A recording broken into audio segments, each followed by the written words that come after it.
Dr. Joe Dispenza was the key. For the research study, we were actually paired up for the week. It hurt so much. I couldn't breathe. My chest was compressed and there was so much pain. All I could do was think of the people in my life that I loved, my wife, my children, and hold on. It's a big heart attack. Mine was 125,000. What that means is there was a whole lot of my heart had died. It was a miracle that I was still alive. Nurse practitioners noticed that I had tremors in my right hand. The nurse convinced me to go to a neurologist, and they had me walk and noticed that my right arm didn't swing when I walked. It just hung there. That diagnosis confirmed you have Parkinson's. But on day one, all I can share is he had a walking stick. He was struggling to open doors in a ton of pain, Parkinson's, and he was shaking. I did not want to be a victim. I was convinced this is not my future. Did you have any limiting beliefs about whether it was possible for you to fully heal? One of the changes for me was to stop affiliating with the disease, stop thinking about it. And through these meditations, I could feel the change. I remember on the walking meditation on day 3, so I've closed my eyes, and then after about 10, 15 minutes, he's like, right, now open your eyes. I open my eyes, now walk. And now I see Kevan storming off, walking off right in front of me. A couple of days ago, he's got a walking stick and he can barely move, and now no stick, I can even keep up. Never give up. And that's what this is. It's never give up. Circumstances can be hard, but don't give up. There's a better life out there. There's a better you.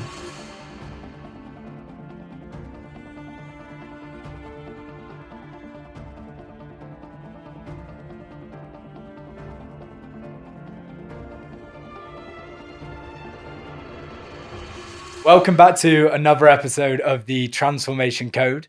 If you're new here, then welcome to the podcast. And if it's your first time, then welcome.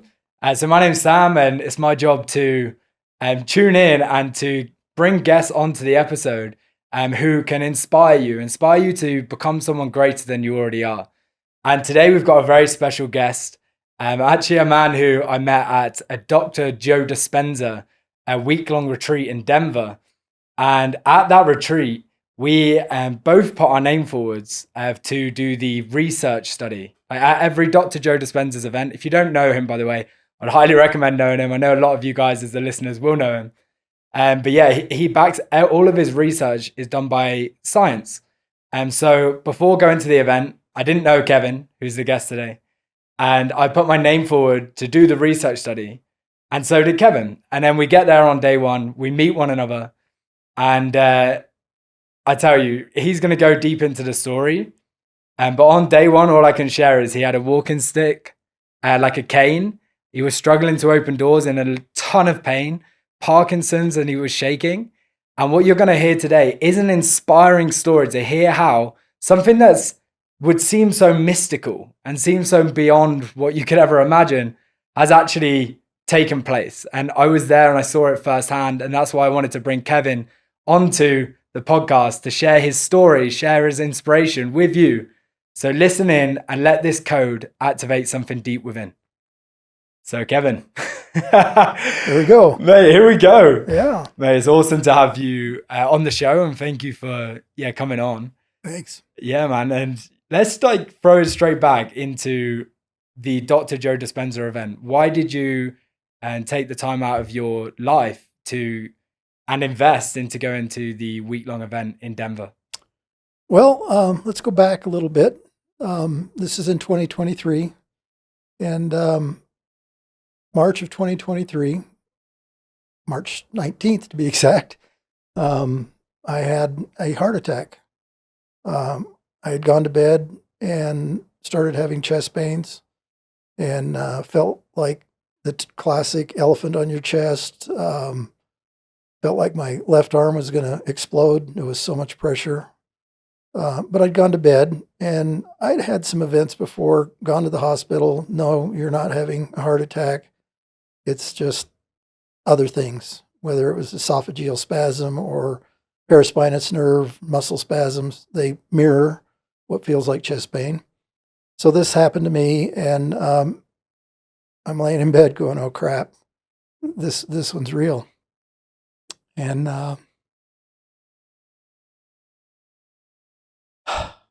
I wanted it to go away. I wasn't ready. I don't want this change because I knew what this meant. I didn't realize it meant I was about to die. But anyway, so everything passed. The chest pain went away. I fell asleep. And don't ever do that, by the way. Go to the hospital. Woke up the next morning. I thought, well, I lived through the night. Felt okay, but I just didn't feel good. And I explained to my wife, what had happened. And she had had a stroke a few years earlier, and similar deal. Well, let's just wait and see what happens. It did the same with me. Let's just wait, see what happens today. And we went about our day. But as the day went on, I was feeling worse and worse. She was gone for a while, and it was about 6 p.m. that night. And I needed to go to the hospital. I had dialed 911. So in America, you dial 911 for emergency services. So if she's not here in 5 minutes, I'm going to hit that other one, because I need to go to the hospital, and the ambulance is just 5 minutes away. But she pulled in. I walked out to the car and says, we got to go. Sorry. So we go to the hospital. I walk in and say I'm having chest pains, and they pull me back right away. And I was within 10 minutes. They had me undressed. And the lady says, sir, you're having a heart attack. We're trying to save your life. And I thought, oh, crap, this is serious. And had I known, I had been having a heart attack since the night before. So one of the things they do is they take blood work and they test for an enzyme called troponin. Troponin is what your muscles, heart muscles, put off when those muscle cells die. That's how they know you're having a heart attack, besides looking at your EKG. And I had an EKG that says yes. I was having what they called a STEMI, which is the LAD, the artery that feeds the left side of your heart, was 100% occluded. And the troponin normally is 10 or less. If it's above 10, then you're probably having or have had a heart attack. If it's 100, it's a big heart attack. Mine was 100, 125,000. What that means is there was a whole lot of my heart had died. It was a miracle that I was still alive. So the surgeon comes in, the cardiologist, they take me back, and they put in a stent. It's amazing to watch what happens when that heart that's not getting blood gets a stent, and all of a sudden all the network of arteries in the heart show up on the angiogram. But they were surprised I lived. 20 hours of having a heart attack, and the amount of troponin, it should have been fatal. So they told me that I couldn't stay at this hospital. I needed to go to a better hospital that was more equipped with cardiac patients. So I'm laying in the stretcher, and they're waiting for the helicopter to come to fly me to the hospital. So, that was that feeling the night before. I don't want this. I don't want this change. I had no idea it was life-threatening, but it definitely was. I never thought that my life was at risk. It just didn't occur to me. And it was a dumb thing to do. You don't wait when you feel like you're having symptoms from a heart attack. You don't wait, you go. And unfortunately, I waited, a lot of heart damage. What was the resistance like to accept? Both of my parents had heart attacks. I'd seen their lives after the heart attack. I didn't want that for me. I had a great life. I didn't want to be sick. Didn't want to have to deal with what happens after you have a heart attack. You become a heart patient, and I had a different perspective of who I was. And that was a change that I didn't want to have to accept in myself. That now my life is different. Now I have to take care of my heart. Little did I know I was in the fight of my life, but I was lucky. Doctors don't know why I lived. They, in the hospital, I was in intensive care for 4.5 days.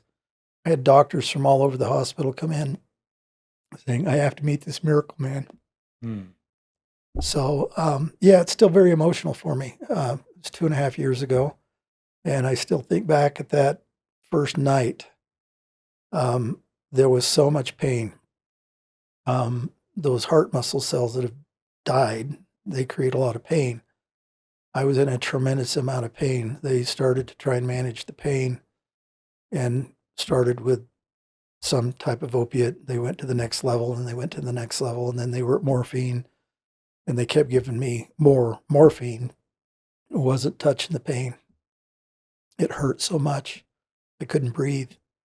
Felt like my chest was compressed, and there was so much pain just to inhale.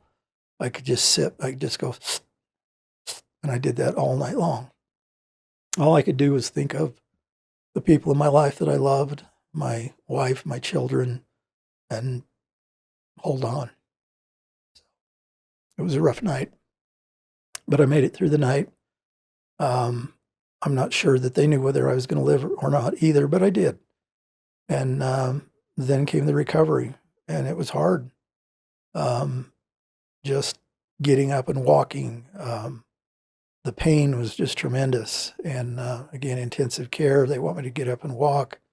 I think it was about 3 days before I got out of the bed, and they slowly guided me to walk just a little bit. But that's the part of recovery, is you got to get on your feet and start moving.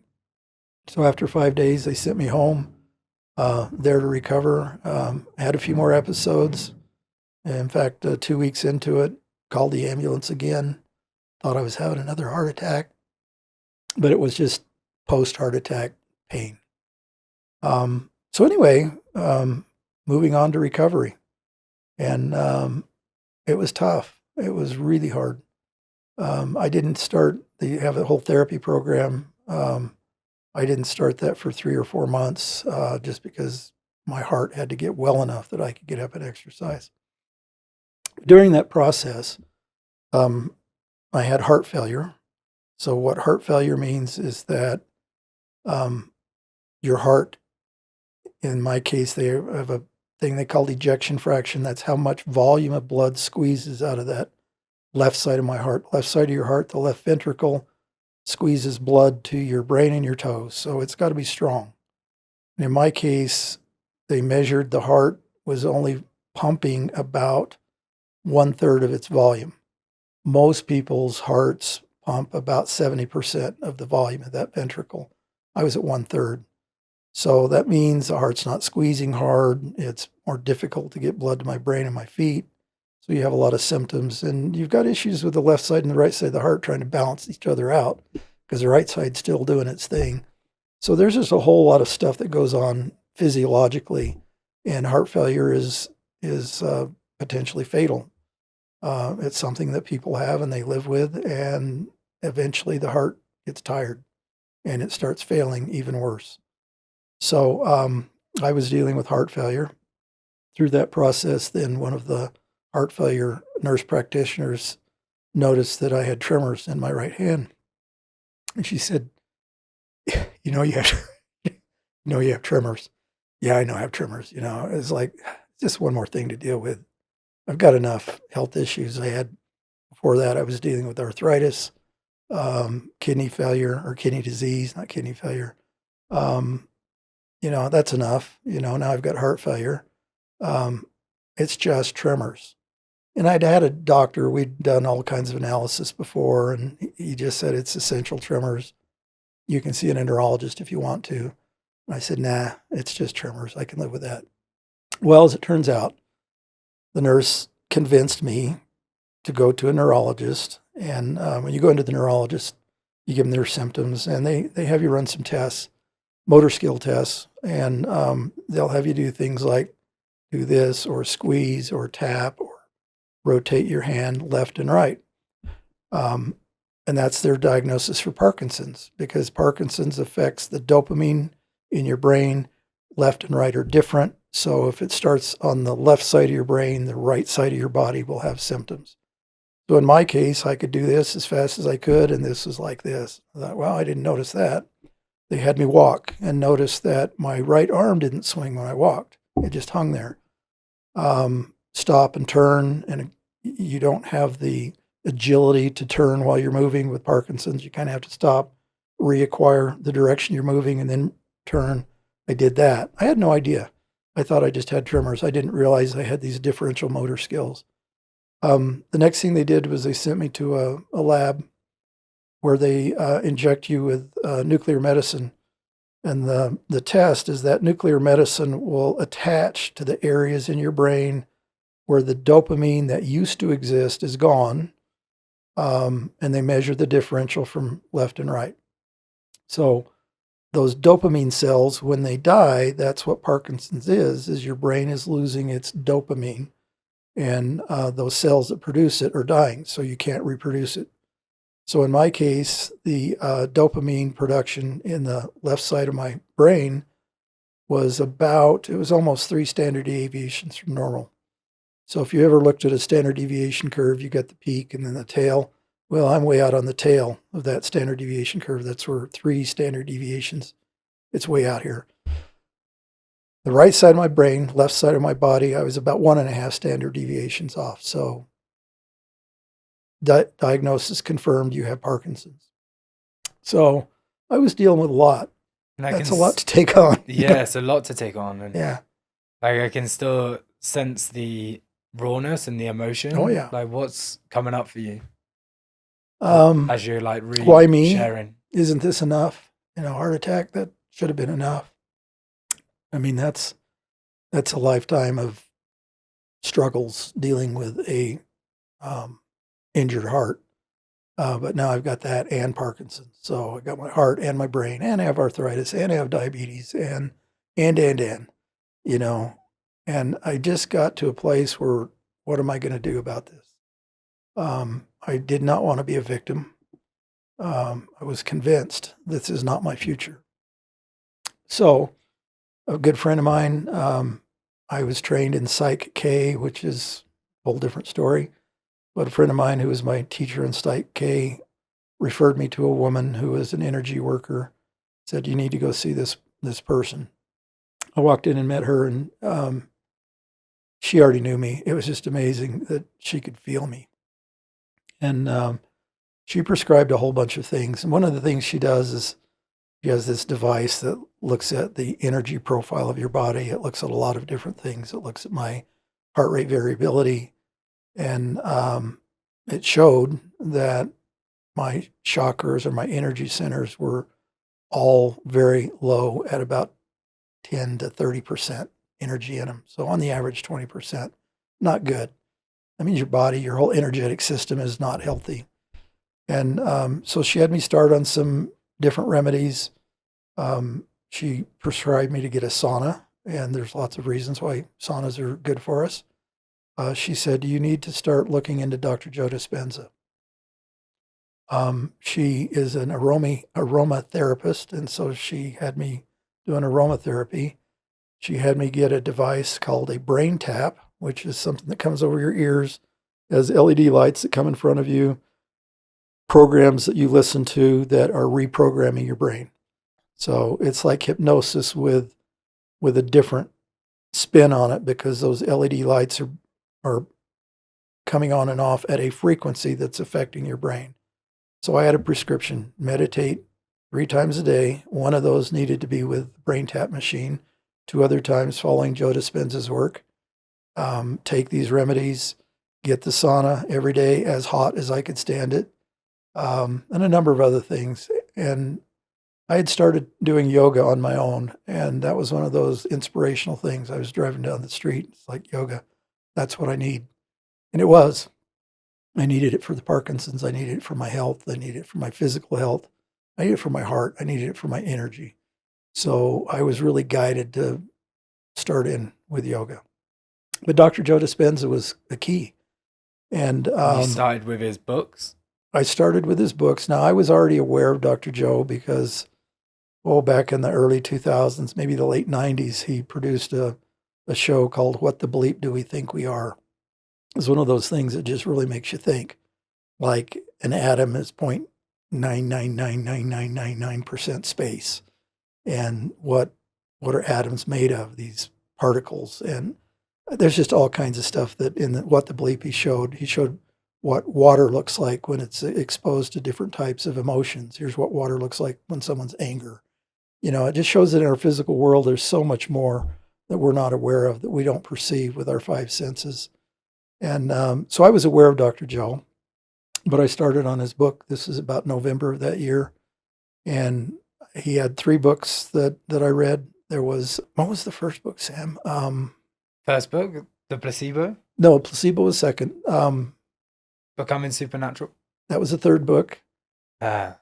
Anyway, 3 books. Yeah, 3 books. Second book was The Placebo Effect, and the third book was Becoming Supernatural. Breaking the Habit of Being Yourself. Yeah, that was the course. first book. Yeah. A lot of science, a lot of studies in there. And he showed people who had Parkinson's in their brain waves and people who had been healed from Parkinson's. And how were they healed? They were healed through energy. And Dr. Joe does all this science, and people's measured their brain waves, and people with Parkinson's before and after, and people are healing. And so, wow, that's pretty cool. And so I just became very avid with Dr. Joe. Watched his stuff on YouTube. He's got series, one called Rewired. Watched that, read his books. He has a online training progressive course. I went through that 3 times.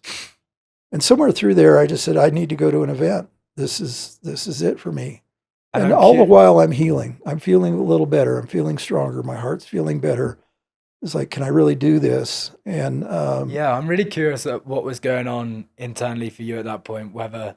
So at that point where you had gone through the courses, the books, before you had gone to the event, did you have any limiting beliefs about whether it was possible for you to fully heal? I don't know if it was a belief or it was a hope. I know it was a hope, but it was also a belief. I was feeling better, but I still had lots of Parkinson's symptoms, and the Parkinson's symptoms are not fun.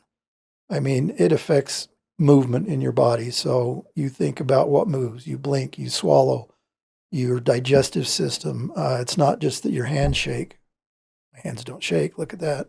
Anything in your body that requires movement is affected by Parkinson's. The digestive stuff is horrible. People don't sleep. And as it turns out, I had had Parkinson's symptoms for at least 10 years. And there's a reason why. I had used a chemical earlier on called paraquat, which they are now proving that people who use paraquat have Parkinson's. There's a direct link. And I had used that for weed control on our property. So lesson learned with that. Chemicals do affect us. But I wasn't, I'd had all these symptoms, but doctors couldn't figure out why am I not sleeping? Why do I have these digestive issues? They all pointed to Parkinson's, but nobody could put that together. Link the 2 together. Right, until I went to the neurologist and said, yeah, that's what you have. So, if you talk to classical Western medicine, if you have Parkinson's, you can't be healed from it. And it just gets worse. You're stage 1, stage 2, up to stage 4, end-stage Parkinson's, you can't move. You don't die from it. You just get where you're just stuck in your body. It's not a good thing. And I'm paying a lot of attention, learning about Parkinson's, did a lot of the Michael J. Fox, read his books, watched his things, he's got a group. And part of this was I was fully embracing Parkinson's. It's like, if I have this, I need to know about it, and I need to understand what's going to happen to me. And I had people tell me, you shouldn't be doing that, because the more you think about it, the stronger it's going to be. And so one of the changes for me was to stop affiliating with the disease, stop thinking about it. And through these meditations, I could feel the change. I'm still kind of hung up on it. But I decided I'm going to go to a Dr. Joe event, and I'm going to apply to be a Healee at Dr. Joe's events. They have about 2,000 people, and about 200 people are selected to be Healees, and everyone else there becomes healers. And then Dr. Joe teaches us the energy process of healing someone. So, Sam, you and I were together. Yeah, And, because like taking it back to like the day one when we first right, met each other. Like we get to Denver, get to the convention.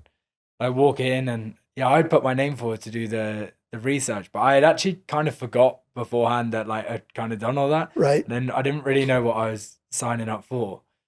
So, but I remember walking into the room and then seeing the team and then being like, "Oh, you've put your name forward for the research. All right, great. You'll be in, this room here."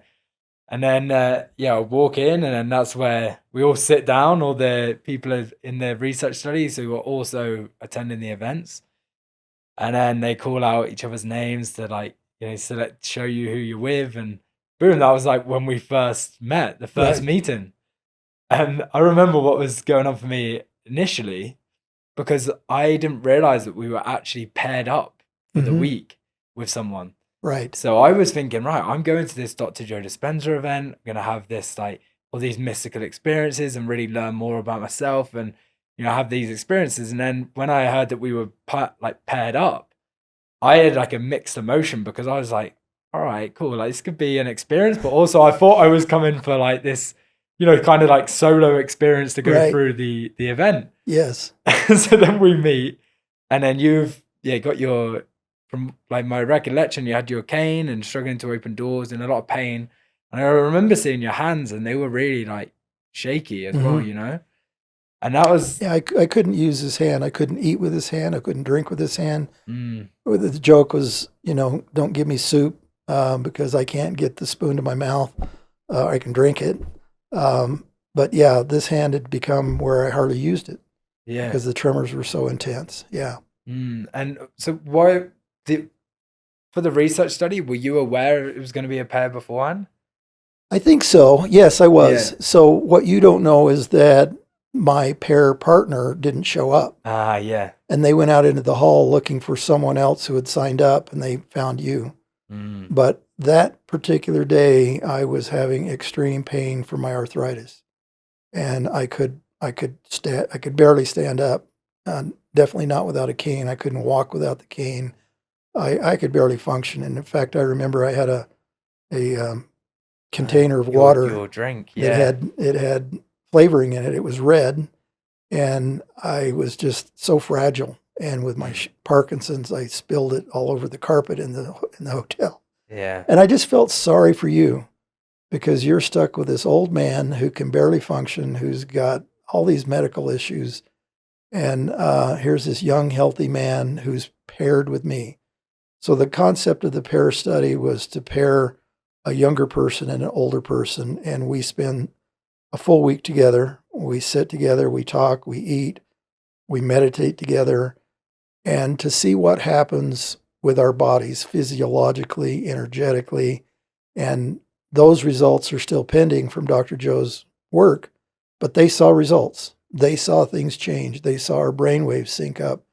I mean, it was amazing, wasn't it? On day one, they put this hat on us, which was like basically doing a brain, like measuring all of our brain waves, like Yeah. while we were doing the meditation, but then also normal to see like the activity in the different parts of the brain. Mm-hmm. Pretty amazing that how comprehensive the testing was. Right. Yeah, like the blood, and then They do also blood work. They do, we spit, we'll do DNA samples. They'll do a gut biome sample. They get as much biology from us as they can, and including the brainwaves. So they have the before and the after where they do the same. And then the scientists go off and they compare and look what changed. As a group of people, the younger people, this happens to them, and the older people, that happens. The older people become younger, which was fascinating. Some of the things that they measured to show that we were literally younger from our genetic profile. I don't know if it's telomeres or what exactly they're measuring, but they measured a result that, yes, we became younger. yeah. But back to the story, Yeah. yes, I was in a bad place, and I could barely get around. It's like, I don't even know if I can make it through this week. The pain is so extreme. This is arthritic pain in my lower back. Just not in a good place emotionally, physically, with all kinds of hope for the future. So we start into the event. And the funny thing is when energy starts moving in your body, things happen. And sometimes you start doing this. And my brother was with us. He sat behind us and he said, funny watching me and Sam, because we would both start doing this in sync with each other at the same time through the meditations we're moving. And he said it was just hilarious to watch us because our energies were coming together and we were syncing up at a very, very deep level. But what happened though, day one of the event, don't feel so good. Day two, I wake up and it's like, I don't have any pain. It's gone. I'm going to leave my cane in the room. I don't need it. We had a walking meditation. That might have been the third day. I can't remember, but I walked down to the room and I showed the folks who were doing the studies and say, look at me, I can move. And apparently in Dr. Joe events, a lot of people have chronic pain. A lot of people feel better and it gets resolved because we produce endogenous morphine with all these meditations that we do. So there's a lot of people who feel better, and I was one of them. But through this event, Sam and I are together every meditation. Dr. Joe has us talking to each other. We're really syncing up mentally, emotionally, everything. And then there are 3 different healing sessions. The first healing session, so I'm laying down. Sam is with me as my partner, and he's one of the healers. And I have a group of people surrounding me. Dr. Joe leads the meditation of people pulling energy and focusing it on the person. A lot of love. The energy of love is really what does it. Sam felt, well, let me tell you what I felt, and you can say what you felt. I felt all this energy, and it was directed right at my heart. And we had 3 different healings, and the first one was pretty intense. The second one was 10 times more intense. By the time the third one came, my back was arched off the ground, and I'm just going, it was just, man, there was so much energy, and I was very vocal, really for all 3 of them. But by the time the third one, I was, like I joke, I was one of the screamers.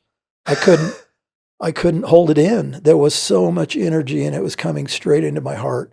And I'm thinking, there is no way that I did not get healed.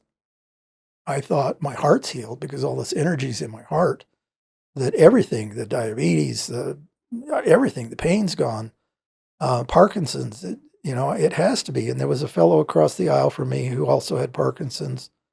And he was not nearly as vocal. He had a hard time speaking, one of the things that affects your ability to speak.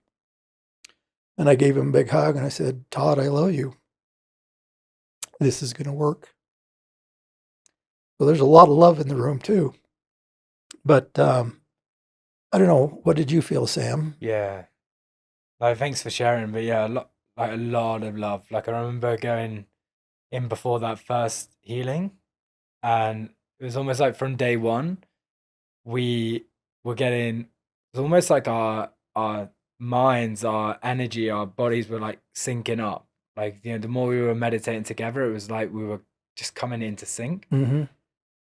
And before the healing, I remember walking down the corridor and feeling an intense amount of energy. Yeah. Like an overwhelming amount of energy before, and it felt like something special was about to happen. It's palpable. Yeah. You can feel it. Yeah. You can feel it. It felt like something special was about to happen, something mystical, something intense. And I felt a large amount of energy. And it was quite overwhelming, actually. And I remember walking into the room, and we were in there, first of all, because the Healees go in first, but because we were pairs, I also went in with you to sit around. And I remember sitting there before, and it just being you could just tell something special was about to happen. And yeah, I remember when we went into the healing, there's 8 Healees, 8 healers to the 1 Healee. So there's Kevan in the middle of our pod, and then 8 healers around the outside. And then Dr. Joe guides us into the meditation, and basically brings us into heart coherence and brings us into our heart. And then we all connect and bring coherence into the group. And I just remember that it felt like at a moment, like energy, white energy was coming down and came through the top of my head and then out through my heart, which like swelled up and then down into your heart. And it felt so intense, really intense. And we weren't communicating verbally at this point, but just energetically, like you could, I just felt like I was like me as this human sound was fully out the way. Like it was just like a vessel of whatnot. Like I didn't feel like I was there. It was like I just felt like a vessel, and then I was just being a witness to what was happening. And yeah, to even put it into words is kind of hard because it was such like a mystical moment. And you said all I could do was get out of the way. Mm. Let this energy. You're feeling it, you're sensing it, and I'm feeling it, and it's coming straight into my heart. And it's undeniable. I mean, even when it started, when Dr. Joe has us in and we're laying down, getting calm and ready, and I just have tears. I could just feel it. Said something special, something really special is about to happen.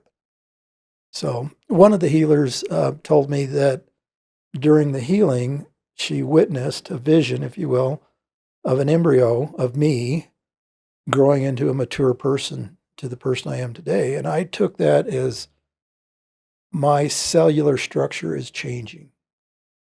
And she witnessed my rebirth as a different person. So one of the things we haven't talked about was that I had PTSD from childhood trauma. And I'd been having a lot of therapy dealing with PTSD, the depression and anxiety. And after the Joe Dispenza event, it was gone. Get a little ahead of myself, but I came home and I noticed I feel different here. I didn't know that I used to have this feeling of anger that set in my heart. It's gone. I'm healed. PTSD is gone. It's just such a feeling of rebirth and joy and love, and the anger is gone. My poor wife has been dealing with this for 36 years of, this anger that I have been living with. And I called my therapist and said, I think I'm done. I don't need to do this anymore. I was doing ketamine therapy. And as much as I enjoyed the therapy, great friend, it's like, I think I have to say we're done. So, just tremendous things happen. Pain was gone. I noticed the Parkinson symptoms were still there, but not as intense. So. And last piece on this. Yeah. I remember there was a moment in the event. So at the Dr. Joe Dispenza events, he does the walk-in meditations. Mm-hmm. And I remember I think it was on day 3, we'd be doing the meditations, and I'd been witnessing you progressively get better and better. When I mean better and better, you were starting to come more out your shell. Like you were in between Dr. Joe's meditations and lectures, like he'll get people up and do some dancing. And I was noticing suddenly you were like talking more and dancing more. And I could just see you changing firsthand.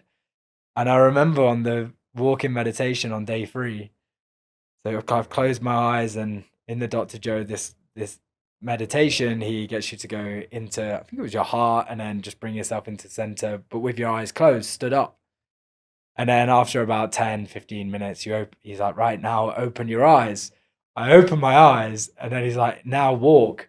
And now I see Kevin storming off, walking off right in front of me. And I was like, hang on, what's going on? A couple of days ago, he's got barely a walking stick and he can barely move. And now no stick. I can even keep up. Yeah. It was amazing. Yeah, my brother said the same. He says, I can't keep up with you. I said, I know, I've got all this energy. I just want to run.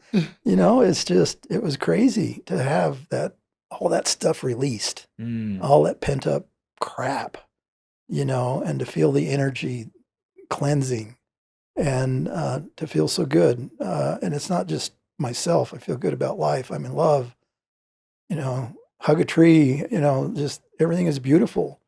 And that's the Dispenza effect, because we produce so much oxytocin in our system. And he tells a funny story about the hotel people asking him what kind of drugs he was feeding his people, because there's so much oxytocin that we generate through all this meditating, that everybody's happy, everybody's hugging each other. And so, yeah, it's an amazing.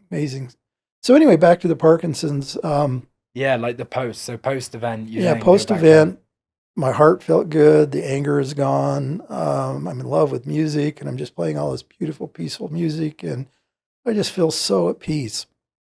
And over time, and it took about 3 months, but the symptoms started fading off.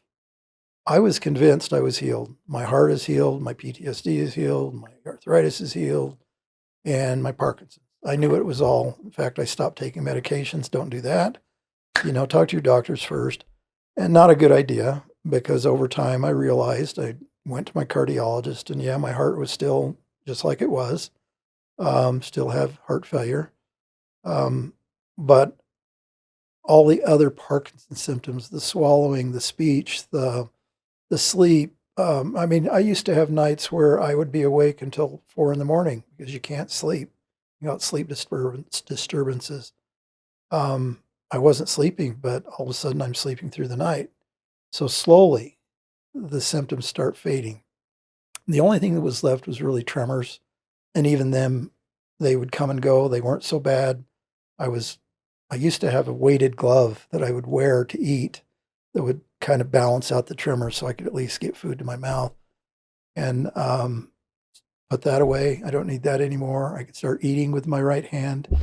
I noticed that when I'd walk, my arm was swinging naturally. It wasn't just hanging off to the side. So I noticed all these symptoms were starting to go away. I was sad that the heart wasn't healed. More work is needed there. But as far as the arthritis goes, it comes and goes, but it's nothing like it used to be. I used to be on a lot of pain meds. Now it's every once in a while I'll take something, but I used to have to go up and down the steps one at a time, one step, both feet, Now I just go up and down the stairs normally like everybody else. And I mean, your transformation, even just during that event, was so profound that, mhm.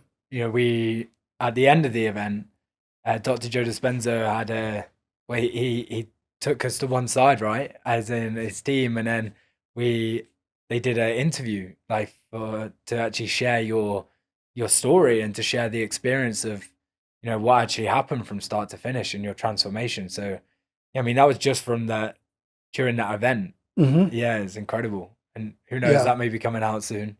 Yeah, that'll be put out on one of Dr. Joe's. He has this movie that he's put out, a documentary called Source. It's Within You, I think. They intend on putting follow-ons, because the Source is, this documentary is documenting the people who are healed of various things like cancer and whatnot. I mean, they have some amazing stories of woman who regrew her rectum, a woman who's regrown her thyroid glands, a woman who had cystic fibrosis was healed. Makes Parkinson's feel like easy stuff, when you think about some of those really more challenging ones.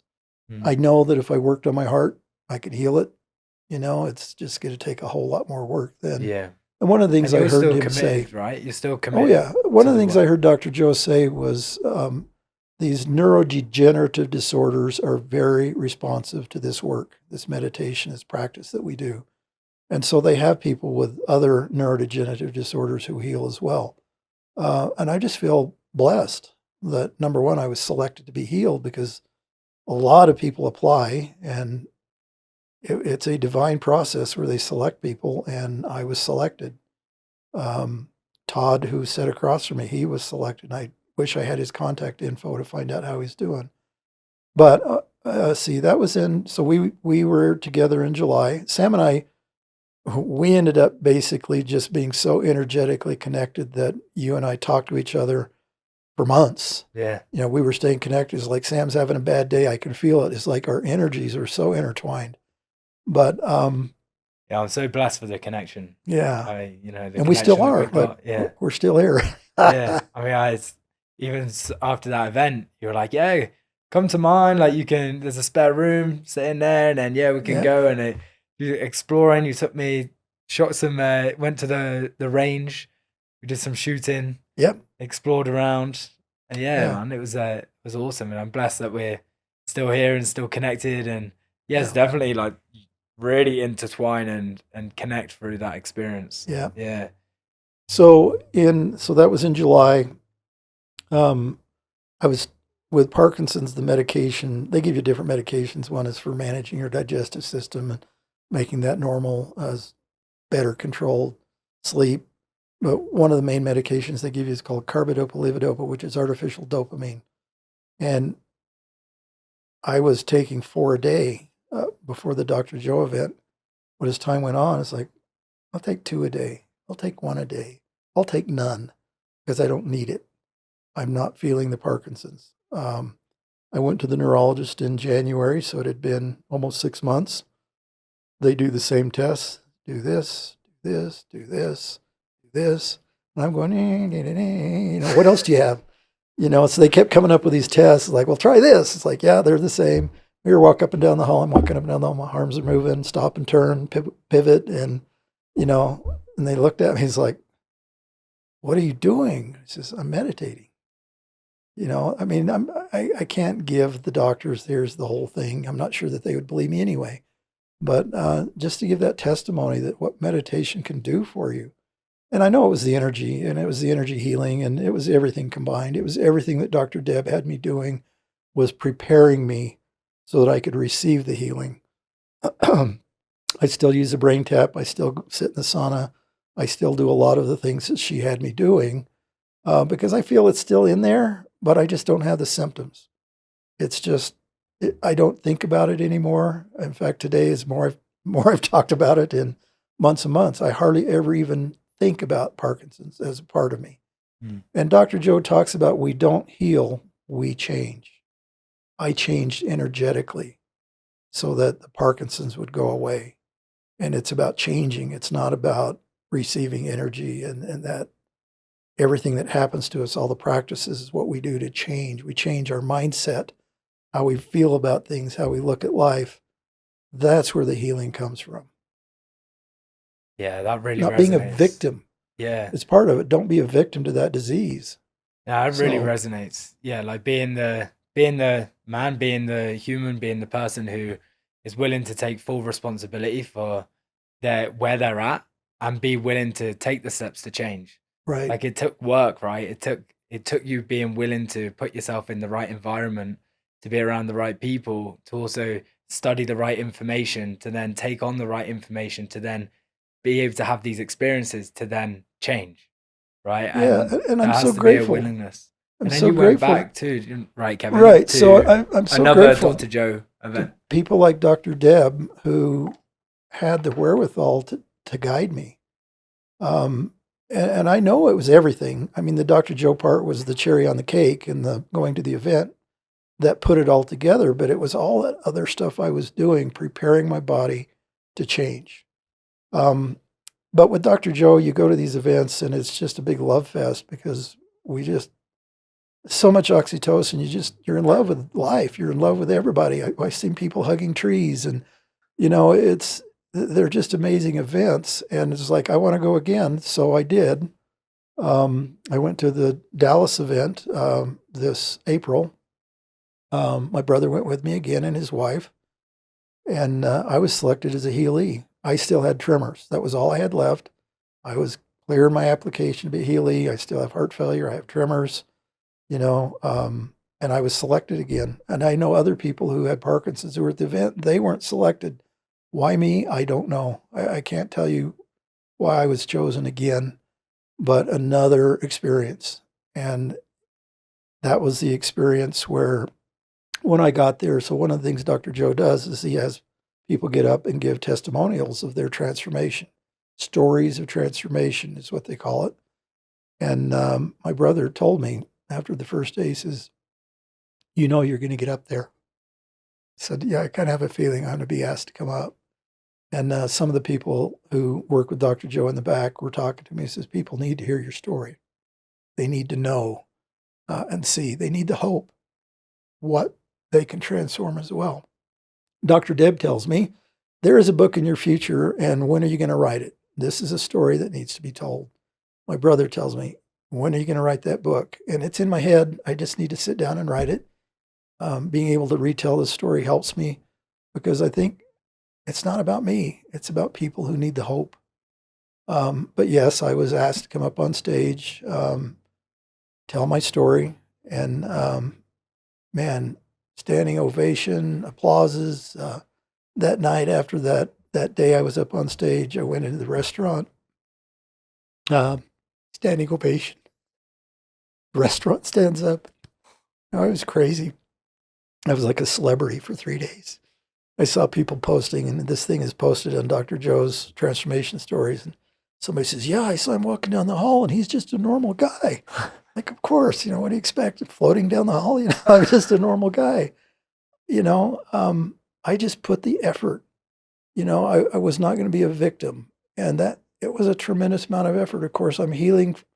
I'm healing from a heart attack.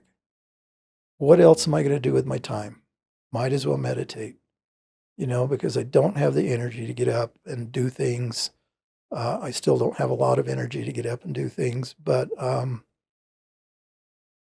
might as well invest my time. And I did. I just fully embraced everything that Dr. Deb had me do. I'm a very compliant patient. I've been told I don't say no and I don't do things halfway, and I've always been that way. But, that change happened over time to where I don't think about the disease. I don't think that I'm a person with Parkinson. I rarely think about the arthritis, except when I wake up in the morning. And I didn't want to be consumed by heart failure and having that diagnosis as a heart patient. But unfortunately, I have to. If I want to live, I have to be a heart patient. I have to be compliant with what the doctors have me do. I've since had an implant over here. This is an ICD.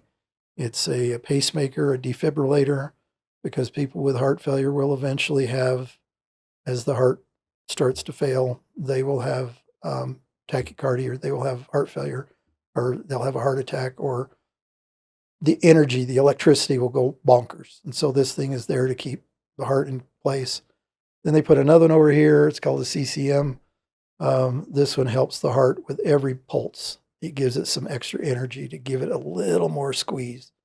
And those are the most modern current therapies they have for heart failure. And, there was part of me that says, I don't want to do that. I want to be healed from my heart, but I need to listen to Western medicine equally well and do both. And so that's where I'm at. I still meditate. I still do everything. But I'm so much happier, and I don't think about the Parkinson's. I don't think about not being able to walk or move. And everything seems so much better. And, Dr. Deb was the one who kind of pointed me in the direction, but I had the energy and the enthusiasm and the commitment to stick with it and not do it halfway. And I think that's a big part of the solution was I fully went into it. Because when she first told me meditate 3 times a day, I thought, that's a lot of meditation. But I also, doing that 3 times a day, your brain stays in a very beautiful place. You don't get caught up into the drama of the world.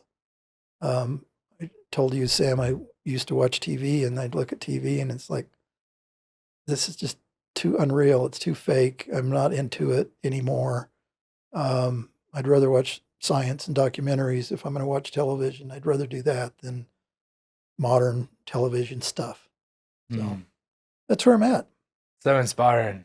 Yeah. I feel blessed and honored to have even been a little drop in this in the story, and to have witnessed that first event and been through that with you in the research study. Like, it's just so inspiring, and also really blessed for the connection that we have now. My question is, what's next for you? Well, first thing I have to say is, who's to say that me being paired with you and having our energies combined, you're 28 years old. I was 68. 67, you know, I got the blessing, the benefit of your energy. Who's to say that that wasn't part of my healing? So, what's next for me? And vice versa, just before you go on. We were paired together. I felt so much wiser ever since. Yeah, that's right. That's what you get. You get an old man's wisdom, you know, out of that Yeah. that youthful do it now sort of thing. And it's like, I think twice before I do this. But no, I think it's all of it. It wasn't just the one thing. It wasn't just the meditation. It was just being consumed by this whole philosophy and embracing it. And I still embrace it. So going down to New Mexico, to Santa Fe next week with my brother, and we're going to go to Monument Valley. I want to do a hot air balloon ride at sunrise in Monument Valley, if we can make that happen. We're going to Taos, Chaco Canyon, enjoying life, what's here on the earth. And I'm just looking forward to that. That's what's next. I intend to go to a Dr. Joe event every year. You just can't not go. And it's an investment. They're not cheap. They stay in a very nice hotel, and it's a week long, and but it's so worth it. It's so worth it. I've met people who that's what their life is all about. They go from one event to the next. I don't know how they can afford it, but they do. For me, one a year, that's great. I'm thinking about going back to work. Been retired for 5 years, but I feel like maybe I can do that now. So on the upswing. Awesome. Well, Kevan, thanks so much for coming on, sharing Yeah. the story. It's inspiring, it's moving. It's also a different way to look at healing and health. You know, for some people who are listening in, it may be new concepts, right? And obviously listening with responsibility and do your own research, and everyone's journey is different, but this is your story. Like, this is unique. This is truly what happened for you. Right. It's incredible. You know, it's something like when I told you this, I used to weigh 265 pounds and my diabetes was out of control. And I said, that's not my future. And through pure willpower, diet and exercise, I joined martial arts, became a second-degree black belt, lost all that weight, got down to 175, something like that. I got so thin that people said, you look sick. You've lost too much. So, yeah, I can go and have French fries every once in a while now. But I think part of it is just that tenacity. You know, you decide what you want for yourself and you go for it. There were no drugs involved in me losing that much weight. It was just pure diet and exercise. And I think I went about this thing with Dr. Joe with that same intensity of commitment and knowing that there's a benefit that's coming from it. Amazing. Yeah, and just before we close out the final section of the podcast, and so we have a vault section. So there's mystery messages that are in that vault, and also every guest leaves a message, and that message could be chosen in an episode's time, 10 episodes time, 20 episodes time. And so yeah, if you're open, we'll do the pull out the vault, you then read whatever's on there, Okay. reflect, maybe something will come up for you. I thought you were going to make me come up with something. I'm going, I wasn't ready for that. But yeah, sure. Yeah, then you Go can ahead. leave a message at the end. But it's so interesting because patterns start to show across the episodes, and it's amazing how the message that comes up is often so relevant to what's being spoken about. It's incredible. So yeah, one of the things we've learned is there's so much more out there that our senses don't perceive. You know, there's energies, there's stuff. I mean, it's just amazing, when you get a glimpse of what's really out there. And I'm convinced these sorts of things, they're guided, Yeah. So Awesome. Let's throw something at me. There we go. So we're traveling so much at the minute, and the vault looks different in each place. Today we've got a singing bowl. Yeah, there we go. What was the most pivotal turning point in your life that made you who you are today? I've had a lot of them. I don't know if I can come up with the most. I've always known that there are things about me that are special. Straight A student, got my PhD before I was 22. Just the tenacity to lock in on something like a bulldog and never let go. And I went at my career that way. Dr. Joe, that tenacity, I think, is a gift that I have. So a pivotal turning point, first off, recognizing that. Secondly, learning how to use it. Black belt. I had my black belt in 16 months. It was something like that because I exercised twice a day. But learn how to use that God-given talent that was given to me and apply it constructively. Knowing that I don't have to be a victim to circumstances. Stuff happened to me early in my life. I was a victim to that, but the tenacity to get beyond it. I think that's probably the best I can come up with is don't let yourself be a victim. Figure out what your talents are. Figure out what your gift is and use it. That's beautiful.